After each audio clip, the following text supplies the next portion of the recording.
welcome back. How you guys doing? Happy New Year's. We are here, 2022. Can't thank you guys enough for the past year, man. Had some big highs, a couple of lows, but man, it's great. I can't thank you guys enough for joining subscribing, joining the community. Every single one of you guys, man. Love you guys. You guys know that. But we're on to the new year. Big year. We're just gonna keep working and stuff like that. But I think I'm probably gonna add one day a week. I'm gonna take a day off. I'm not sure when. It's probably gonna be Fridays, but I don't know. Like I don't have a specific day. So and the reason I didn't course it because it was New Year's Eve and I was slick sauced up, so I couldn't. I wasn't really in like the functioning mood, but I was also out, so I'm so sorry about that. But yeah, the insane logistics of Formula One. Remember, so we're gonna be learning about how the cars are made, what manufacturers, stuff like that. I'm surprised we have not done this yet. Surprised nobody's recommended it. So anyway, let's go ahead and get into the video, man. Thank you guys again for the support. Now let's get started. This video was made possible by The Crew 2, a new open-world racing game from Ubisoft. More about it after the video. No sport is as logistically challenging as motorsports. While equipment matters in any sport, in motorsport, the human is only half the athlete. The vehicle is the other half.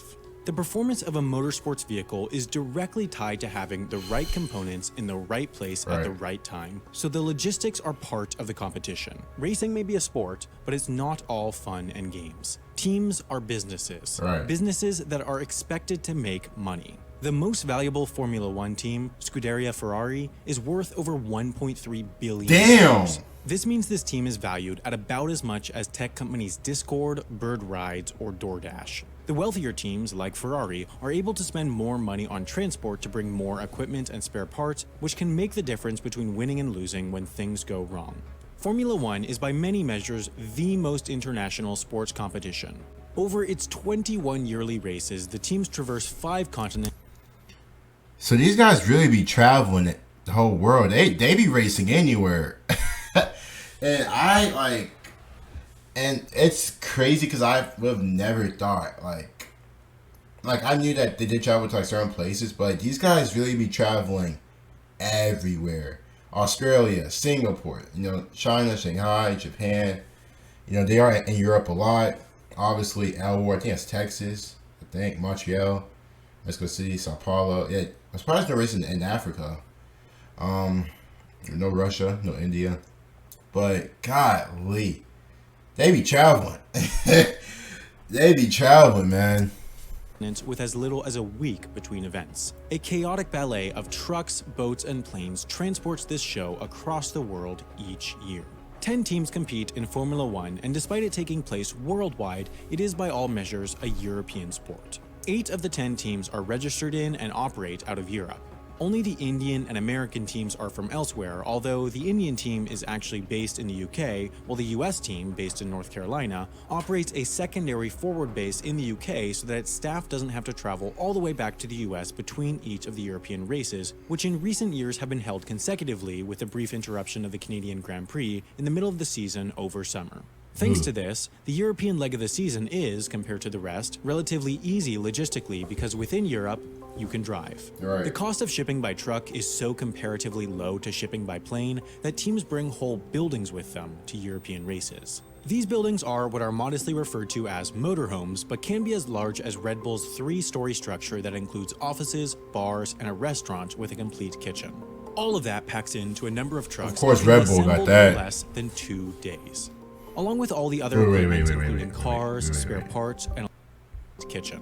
All of that packs into a number of trucks and can be assembled in less than 2 days. Along with all the other equipment, including cars, spare parts, and electronics, convoys of dozens of trucks per team crisscross the continent before each European race. Yeah, I was just gonna say that. I was like, there ain't no way in hell only one truck. Yeah, I was. Yeah, okay. So, all right.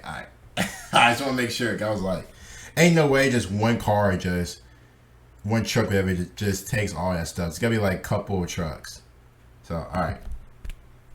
Typically, races are held every 2 weekends on Sunday, which gives teams plenty of time to relocate before activity begins on the Thursday before the Grand Prix, but from time to time the schedule is crunched and races take place 2 weekends in a row.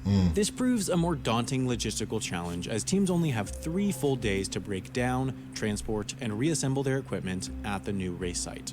Even worse, for the first time ever, the 2018 season saw 3 weekends with 3 races in a row. On June 24th, the French Grand Prix took place in Le Castellet, and the next weekend the Austrian one was held in Spielberg, finishing off the following weekend with the British Grand Prix in Silverstone. The Austria-UK transfer was the most difficult one as it involved driving nearly 1,000 miles, including through the choke point of the Channel Tunnel. For this trek, each truck was manned by 3 drivers so that while one drove, the others could sleep in an RV that accompanied the convoy. That way, the trucks could drive continuously, only stopping to refuel. That's but again, good. these races are easy logistically compared to the ones outside of Europe, the ones known as flyaway races. Just like with the European races, a majority of flyaway races occur with 2 weeks between them, but from time to time, races are scheduled on back-to-back weekends thousands of miles apart. These back-to-back flyaway races are the most logistically difficult weeks of the Formula One season. On Sunday, April 8, 2018, the Bahrain Grand Prix was held in Sakhir, Bahrain. Then 7 days later, the following weekend, the Chinese Grand Prix was held in Shanghai, China. Over 4,000 miles separated those 2 racetracks, and yet, just like with every race, everything came down on Sunday night in Bahrain and had to be operational by Thursday morning in China. Even worse, Shanghai is 5 hours ahead of Bahrain, which is effectively 5 hours fewer to do the work, but in reality, the planning for this transfer began months before. Around January 2018, 3 months before the first races of the season, each of the 10 teams packed up 5 sets of shipping containers. Each of these sets held their sea kit, carrying things like chairs, tables, appliances, cooking utensils, and some elements of their garages. They send these bulkier and less expensive pieces of equipment by sea as it's massively less expensive than sending them by plane. The number of containers per team varies as the wealthier teams like Red Bull will take more, but in general each team takes about 3 40-foot containers.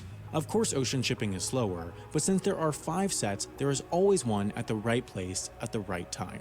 That January shipment sent the first 5 kits to the first 5 flyaway races: Melbourne, Australia, Sakhir, Bahrain, Shanghai, China, Baku, Azerbaijan, and Montreal, Canada. Then, as each race was completed, its kit was packed up and sent to the next flyaway race destination without a kit. The Australian one went to Singapore, the Bahraini one to Russia, the Chinese one to Japan, the Azerbaijani one to the United States, and the Canadian one to Mexico. And then towards the end of the season... That's hella traveling though, but I do see why they would take, the ship, like you said, it's less expensive, but that's the thing, like you would take an airplane, but at the same time, you gotta get a couple of airplanes. They gotta refuel, stuff like that, and then weathers, shit like that. So I'm actually surprised they actually did take ships. I would think they're just since all since Ferrari's worth 1.3 billion, I would figure they would have some planes, some cargo planes, whatever, to just whoop, you know what I mean? But this is cool though. This is a lot. This it's pretty interesting though. It is pretty interesting. How much work goes behind the scenes. What they have to do right after races to I think Thursdays are qualifying. I think Thursdays or Fridays are qualifying. And what they have to do from the race to make it. Like you say, 3 or 4 days. That's everybody on your P's and Q's. Everybody on your P's and Q's. You know what I mean? We gotta get moving. Tracks to send kits to. They're sent back to the team's home bases for the winter.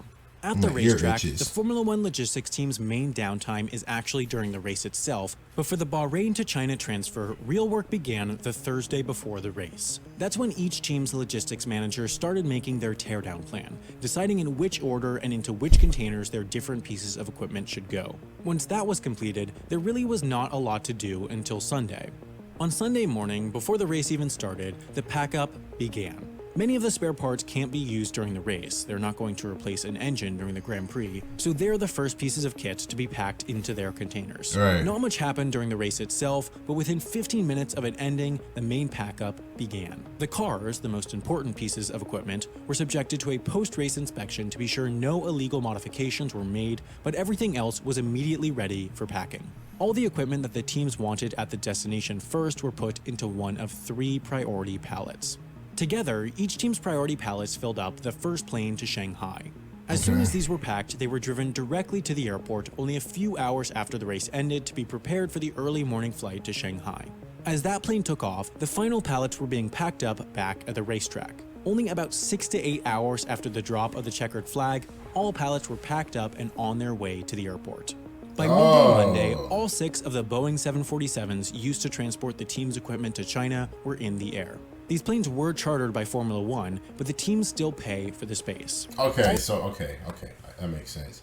So they're already like moving stuff while races are going on. They already got to send stuff, for this example from Sakir to Shanghai. So, like I said, man, that's a lot for the logistics crew, man. Shouts out to them. Also on Monday, all the staff started their journey to Shanghai. Many of the lower-level staff just flew on normal commercial flights, while some of the higher-profile drivers flew private between the 2 countries. After 9 hours in the air, the first plane touched down in Shanghai. We all flying. We all eating. The freight was unloaded and brought to customs. By midnight, all the priority freight was on its way to the racetrack. Overnight, logistics workers arranged the different teams' freight into their respective paddocks. No team is allowed to touch their freight until all the other team's freight has arrived, both for fairness purposes and safety to assure that there aren't many people around as pallets are being unloaded and moved. By Tuesday morning, it's game on for the assembly crews. At this point, each team had their 3 priority pallets and their C-kit. In their priority pallets, teams didn't put the highest value or most important cargo, they put the things they needed to assemble first, the bare bones of their garage. That includes the wall paneling, the core of their electrical system, and the majority of the IT and communications equipment. By Tuesday evening, that build was done, and the track was once again made inaccessible to the teams as the non-priority pallets were delivered overnight. Early Wednesday morning, around 6 a.m., the teams arrived back at the track and began work on the final assembly of the garage. Only after about 4 hours, by late morning, all the different teams' garages were operational. All in all, 10 Formula One teams successfully packed up, shipped all their equipment 4,000 miles, and reassembled their paddocks in 58 hours. Thanks to careful planning and practiced workers, Formula One pulls off this impressive feat every year without a hitch. Earlier in the video, I mentioned how the short 7-day Spielberg Austria to Silverstone UK transfer is the hardest race transfer in Europe, but interestingly, about a month ago, Ubisoft brought me out to the Spielberg Formula 1 track to try out their new racing game, The Crew 2.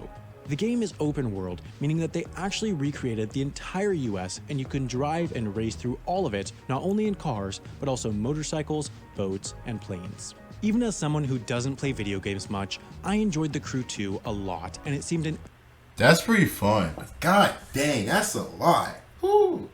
You got pack garage, put in the pallets, get the ships ready, get on the ships. You gotta make sure everybody gets there safely. Holy crap. Shouts out to every Formula One logistics team, man. Jeez. Whew. It's a lot that they do.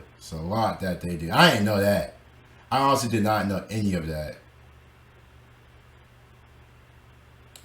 That's what's up. But anyway, hope you guys enjoyed it. Don't forget to like and sub. Comment down below, you guys' thoughts and reactions. We'll see you guys later.